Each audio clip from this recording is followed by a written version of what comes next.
이투스 N스 여러분 반갑습니다. 이투스 국어 방동진 선생님입니다. 여러분, 재수 시작입니다. 자, 물론 제가 이투스 N스에서 지금 2년 정도 있었지만 저는 재수의 성공을 이렇다라고 생각합니다. 재수는 결국은 내가 올해 쓸 원서보다 훨씬 더 높은 곳에 원서를 쓸 수 있다면 나는 성공이다.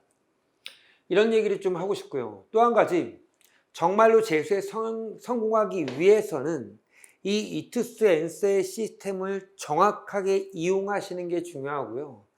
정말로 적극적으로 공부하시는다면 분명히 내년에 웃으면서 우리가 학원을 나올 수 있을 겁니다.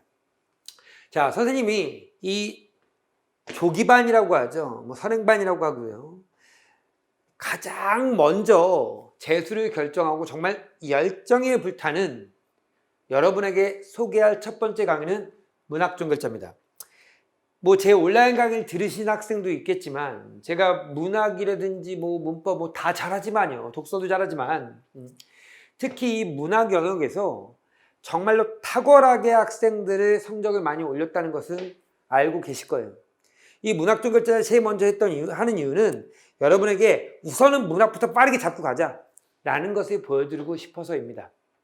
그리고 선행반부터 수업을 들었던 학생들이 마지막에 대단히 성과가 좋은 학생들이 많았어. 지금부터 선생님과 함께 정말로 치열하게 공부한다면 분명히 여러분도 그 성공의 길을 걸을 겁니다. 자, 문학종결자입니다. 이거 시작하기 전에 문학 영역에 대해서 좀 얘기할 건데요. 이게 여러분이 고3 때까지 어떤 수업을 듣고 어떻게 공부했는지 모르겠지만 문학을 못하는 이유는 딱 세 가지입니다. 첫 번째는 잣서를 암기한다. 두 번째는 문학을 감이라고 생각한다. 이거 진짜 많아, 그죠? 왠지 답이 2번일 것 같아요. 문학이 어려운 이유는 선생님, 이 문학이요 되게 애매해요 라고 하는 학생이 너무 많다는 거죠. 그 애매한 거가 수능에 나오겠니? 말이 안 되죠. 여러분이 문제 푸는 거라든지 아니면 지문을 읽는 거라든지 작품을 독해하는데 잘못 독해했기 때문에 결국 문학이 감이라고 생각하는 겁니다. 세 번째, EBS만 드립답하는 거죠. 물론 EBS 연계가 50%가 줄었습니다. 하지만 의미는 있습니다.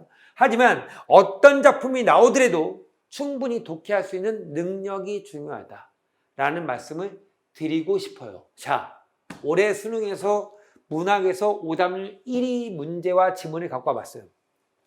이 문학에서 오답률이가 54%인데요. 그렇게 쉬운 문제는 아니고요. 우리가 작년 9월 모평에 기억나나? 규원가? 작년 6월에 많은 이와 같은 것들이 오답률 5위 안에, 전체 5위 안에 들어가 있었어요.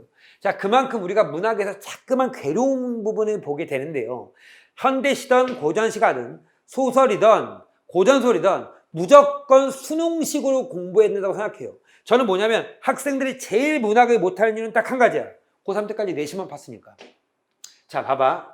여러분 만약에 내신 공부를 한다면 이렇게 할 거야. 파란색 펜 들어 라고 하면서 산에다 밑줄 그어. 산이 뭐지? 이상향이란다 라고 적으면서 들어갈 거예요. 혹은 적혀놓은 거를 연락이 암기하겠지. 왜? 범위가 있으니까. 이 작품이 나온다면 그건 의미가 있겠죠. 하지만 이 작품을 처음 보는 작품이라고 한다면 이렇게 공부했다면 완벽하게 잘못 공부한 거야. 자, 봐봐. 나에서 산의 의미가 뭐야? 라고 물어본다면 뭐라고 대답할 건데? 대답을 할 수 있어야 돼. 선생님, 산의 의미를 파악하기 위해서는요, 문장을 끝까지 읽어야 됩니다. 문장 읽어볼까? 오늘 북창을 열어 장거리를 등지고 산을 향하여 앉은 뜻은 사람은 맨날 변에 싸지만 태고로부터 풀어온 산이 아니냐. 여기까지 읽으셔야 된다고. 이렇게 읽으면 산의 의미가 딱 튀어나오지. 첫 번째 의미가 뭔데? 태고로부터 풀어온 것이 산이지. 두 번째 의미가 뭔데? 화자가 지향한 것이 산이겠지. 이렇게 의미를 파악해야 한다는 거지. 그러므로 산은 뭐다? 긍정적 이미지의 시어구나. 그럼 장거리 세모지. 왜 장거리가 세모인데? 그렇죠. 등지고 있는 것이니까. 그리고 장거리에 추론해볼까? 누가 많지? 사람들이 많지. 자, 사람은 맨날 변에 싸. 그럼 변한 사람들이 많은 것이 장거리니까. 이렇게 되는 거죠. 결국은 문맥 안에서, 문장 안에서 이 시어의 의미를 어떻게 파악할 것인가에 대한 훈련을 치열하게 해야 될 것이고 이 훈련 끝에 뭐다? 문학의 성적이 오른다 이거야. 선생님은 이번 조기반에서 문학 치열하게 가르칠 거야. 알았죠? 잘 따라오면 돼. 선생님은 앞에서 열정적으로 가르칠 것이고 여러분이 그것들을 체화하는 자료라든지 교재는 완벽하게 구비되어 있어. 그러므로 문학 이 수업으로 끝낸다라는 목표를 갖고 수업을 들으셨으면 좋겠다. 보기 문제를 어떻게 풉니까? 라고 할 때 어떻게 푸는 방식 다 가르쳐 줄 것이고요. 개념어에 대한 것들도 모두 끝나는 것이 바로 이 문학 종결자다. 자, 이렇게 울지 말자 이거야. 그렇죠? 어떻게 해야 될까? 세 가지야. 문학, 개념어 다 정리해 줄 거야. 두 번째, 실전 적용 가능한 독해 방법. 아까 말한 것처럼 문학. 문맥적으로 파악하는 거. 소설에서 인물이 파악하는 거. 대화가 많이 나올 때 어떻게 해야 될 것인가. 이런 것들을 모두 다 전수해 주겠다. 지속 가능한 유형문 문제풀이법, 시어 의미 파악 문제는 어떻게 푼다, 보기 재생 문제는 어떻게 푼다, 작품 간의 비교는 어떻게 푼다. 그렇죠? 오케이. 자, 이 한 강좌로 끝냅니다. 정확하게 94년 수능부터 22학년도 수능까지 모든 선지 다 분석했어. 개념, 어들 모두 다 정리해준다. 두 번째, 자동 암기 시스템이야. 수업만 들어도 돼. 무조건 개념은 암기될 거야. 하지만 문제풀이 방법들은 체화를 해야 돼. 됐어. 자, 문학은 감상이 아니다. 독해 방법. 지속 가능한 독해 방법. 어떤 작품이 나오더라도 독해할 수 있는 방법들 전수할 것이다.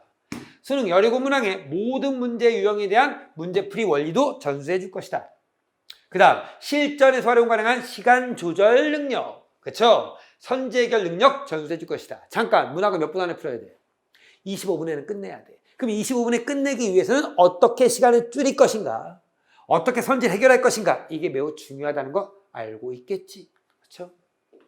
자, 강좌 범위 및 시간을 볼게요. 자, 유닛 1은 시문학이야. 시문학, 독해, 개념, 실전은 모두 다 끝낼 거고요. 소설문학, 독해, 개념, 실전은 끝낼 거야. 자, 유닛 3야. 수필, 극문학, 독해와 개념 완성 모두 다 끝내줄 것이다. 기대해. 되죠? 오케이. 자, 기대하면 수강 대상 누굴까요? 너희들이 들으면 돼. 기본 강의 알았죠? 이거 얘기할 필요가 없죠? 그냥 여러분은 제 강의 들으시면서 따라오시면 문학은 2월 달까지 끝낼 것이다. 됐죠? 오케이. 자, 수강 후기 보시면 알겠지만 감이 아닌 구조화된 개념이다. 뭐 이런 말 나오고요. 절대 까먹을 수 없는 완벽하고 깔끔한 개념 강의다. 자, 짜임새 있는 수업과 교재, 실질적인 풀이법, 스스로 문제 해결 능력까지 갖추게 될 것이다. 라고 하는 수강 후기를 여러분이 쓰게 될 것이다. 자, 저는 준비됐습니다. 여러분 준비됐습니까? 좋아. 이투스 앤서에서 치열하게 우리 일주일에 한 번 만나서 완벽하게 문학을 잡읍시다. 선생님은 여러분의 첫 만남을 고대하면서 열심히 준비하고 있을 테니까 여러분은 강인한 의지와 열정 갖고 제 수업에 임하시기 바랍니다. 수업 시간에 뵐게요. 안녕.